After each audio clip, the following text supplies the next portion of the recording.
মানবো না। আদিবাসী এসটি শংসাপত্রে মানছি না, মানবো না, মানছি না, মানবো না।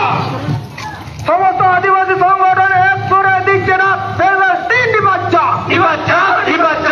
আদিবাসী এসটি সংগঠনের প্রধান হচ্ছে না কেন বিষ্ণুপুরে এসটির জবাব দাও। জবাব দাও। এসটি বিরুদ্ধে আদিবাসী লড়ছে, লড়বে। এসটি বিরুদ্ধে আদিবাসী লড়ছে, লড়বে। মারাং বড় জিত কর। মারাং বড় জিত কর। জয় রায় সারিলো। জয় রায় সারিলো। সিধু কানু জিত কর। চান বড় জিত কর। এসটি বিরুদ্ধে আদিবাসী লড়ছে, লড়বে।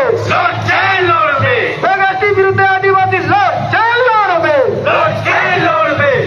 সমস্ত আদিবাসী সংগঠন এক সুরে দিচ্ছে না এসটি নিবাচ্চা। আদিবাসী এসটি সংগ্রামের সংক্রান্ত হচ্ছে না, হচ্ছে কিসের শাস্ত্রে বিষ্ণুপুরে যে জবাব দাও। জবাব দাও। তোমায় দিতেই হবে। নাহলে হতেই জানতে হবে। জবাব তোমায় দিতেই হবে। নাহলে হতেই জানতে হবে।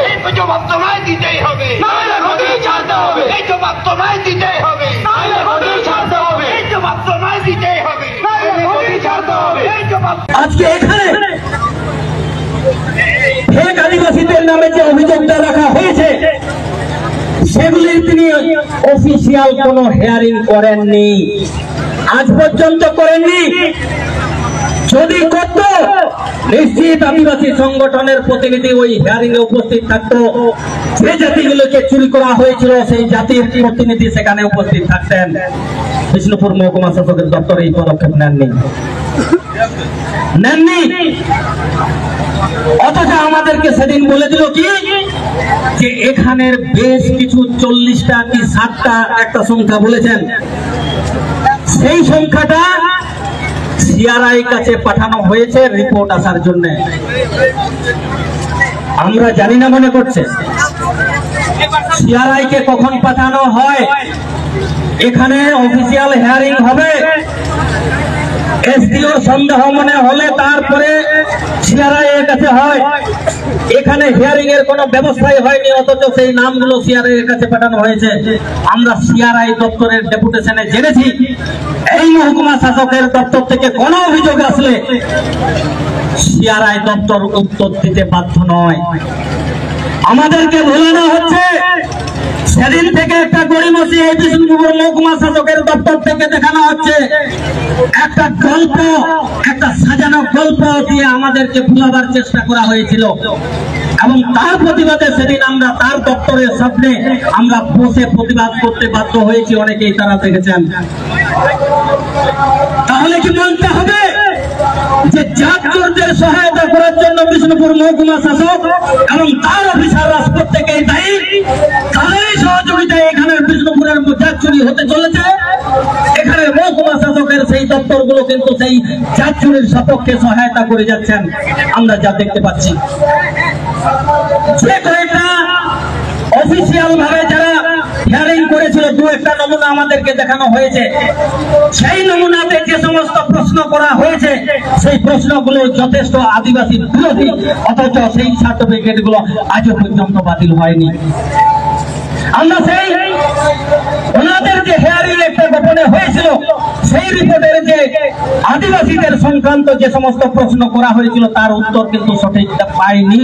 আমরা সেটারও যোগ্য জবাব আজকে কিন্তু চাইব। সেই ব্যক্তিগুলোর সার্টিফিকেট কেন বাতিল আজও হয়নি।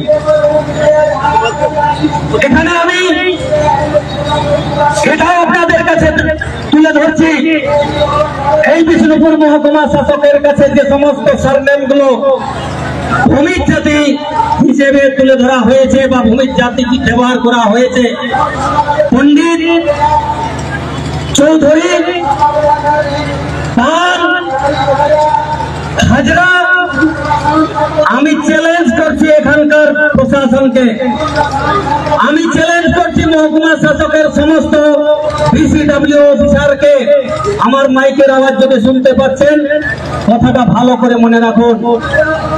ভূমিজদের এমন কোন পরিস্থিতি বা এমন কোন ঐতিহাসিক প্রেক্ষাপট ঘটেনি যেখানে ভূমিজরা তার নিজস্ব গৌরবের সারনেম ছেড়ে ওই হাজরা, পণ্ডিত, চৌধুরী, পান ইত্যাদি সারনেম নিয়েছিল। আপনারা সেই তথ্য আমাকে দেখান, এই সমাজের কাছে আপনি সেই তথ্য দেখান, প্রমাণ দেখান। আর যদি না দেখাতে পারেন, আগামী 7 দিনের মধ্যে ওই নামগুলোর কাস্ট সার্টিফিকেটের বাতিলের আপনি নির্দেশ বা অর্ডার পেশ করবেন। তা না হলে কিন্তু আগামী দিনে এই বিষ্ণুপুর আগুন জ্বলবে। এই বিষ্ণুপুরে যে আন্দোলনের ভূমি, যে ঐতিহাসিক প্রেক্ষাপটের লড়াই আন্দোলনের সাক্ষী, সেটা কিন্তু আদিবাসীরা আগামী দিনে দেখাতে প্রস্তুত আছে। অতএব আজকে কিন্তু সেইটার যোগ্য জবাব আমরা নিয়েই তবেই এখান থেকে আমরা সকলে ফিরব।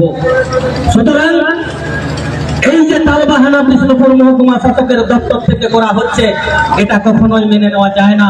সমগ্র আদিবাসী সমাজের প্রতি অবহেলা, অবজ্ঞা এই বিষ্ণুপুর মহকুমা শাসকের দপ্তর থেকে করা হয়েছে। আজকে আমরা সেই তার অবহেলার প্রতিশোধেই বলবো। আজকে আমরা প্রতিশোধেই বলবো। বাধ্য হচ্ছে এই শব্দটা ব্যবহার করতে। আমরা যদি সেদিন থেকে এইটার সদুত্তর পেয়ে যেতাম, নিশ্চিত ভাবে কিন্তু আমরা আজকে আমাদের এই ক্ষিপ্ত মনোভাবটা এখানে প্রকাশিত হতো না। আর এই ফেক এসটি পশ্চিমবঙ্গের একটা কারখানায় পরিণত হয়েছে। এই ফেক এসটি সার্টিফিকেট প্রদানের ক্ষেত্রে এই সমস্ত মহকুমা শাসকদের একটা সহায়তা আছে, এবং সেই মহকুমা শাসক থেকে ভিডিও থেকে পঞ্চায়েত, সেখান পর্যন্ত একটা লিঙ্ক রয়েছে, যেখানে ফেক এসটি সার্টিফিকেটের জন্য বা এসটি সার্টিফিকেটের জন্য যে সমস্ত অফিসিয়াল কাগজগুলো আমাদেরকে দাখিল করতে হয়, প্রত্যেকটা অফিসার এখানে কিন্তু জড়িত, এবং তারা প্রত্যেকেই দুর্নীতির সাথে জড়িত। পশ্চিমবঙ্গ সরকারের ঊর্ধ্বতন আধিকারিকরাও এই ফেক এসটি সার্টিফিকেটের প্রদানের জন্য জড়িত। কারণ কিন্তু এটারও একটা আছে, পশ্চিমবঙ্গ সরকার এটা মনে করেছে যে সকলকেই আজকে এসটি সার্টিফিকেট দেওয়া হোক। আজকে চৌধুরী, ব্যানার্জি, যেটা আমরা পিএসসিতে দেখেছি, আজকে বেগম, হোসেন, এরা এসটি। তাহলে এটা আমরা নিশ্চিত ভাবে বলতে পারি, পশ্চিমবঙ্গ সরকার তার ভোট ব্যাংক বাড়ানোর জন্য প্রত্যেককে আদিবাসীদেরকে আদিবাসী সার্টিফিকেট দিয়ে তার সহযোগিতা করছে। এটা নিশ্চিত পশ্চিমবঙ্গ সরকার তথা পশ্চিমবঙ্গের মাননীয় মুখ্যমন্ত্রী তার নিজের প্রতি বাঁচানোর জন্য এইরকম আদিবাসীদেরকে এসটি সার্টিফিকেট প্রদান করে এই রাজ্যের আদিবাসীদেরকে সাংবিধানিক প্রতিনিধিত্ব জায়গা থেকে বঞ্চিত করার কারিগরে পরিণত হয়েছেন। এটার যোগ্য জবাব কিন্তু আগামী দিনে দিবেন আপনারা। এই যে আজকে এত কষ্ট করে দূর দূরান্ত থেকে, বিভিন্ন জেলা থেকে আজকে যারা প্রতিবাদে এসেছেন, এই কষ্টটার কিন্তু প্রতিশোধ আগামী দিনে নিবেন। কারণ আপনার সাংবিধানিক প্রতিনিধিত্ব হরণ করছে পশ্চিমবঙ্গ সরকারের প্রশাসনিক দপ্তরগুলো, সেটা উচ্চশিক্ষা হোক, সরকারি হোক, কলেজ হোক, যে কোনো সরকারি প্রতিষ্ঠানগুলোতে কিন্তু সেই ধরনের ফেক এসটি রান্নার নজর আছে। অতএব এটার বিরুদ্ধে সমস্ত আদিবাসী এক সুরে দিচ্ছে ডাক, ফেক এসটি নিপাচ্চা। সমস্ত আদিবাসী সংগঠন এক সুরে দিচ্ছে ডাক, ফেক এসটি নিপাচ্চা। এই চাচুরিতে সহায়তা করা এসডিও মহাশাসককে জানায় এই চাচুরিতে সহায়তা করে বিষ্ণুপুরের মহকুমা শাসককে জানায় এই ফেক এসটি সার্টিফিকেট প্রদান করে বিষ্ণুপুরের মহকুমা শাসককে জানায় এই ফেক এসটি সার্টিফিকেট প্রদান করে বিষ্ণুপুরের মহকুমা শাসক সাবধান হুঁশিয়ার। এই ফেক এসটি সার্টিফিকেট প্রদান করা বিষ্ণুপুরের মহকুমা শাসক হায় হায় হায় হায়। সকলকে জোহার।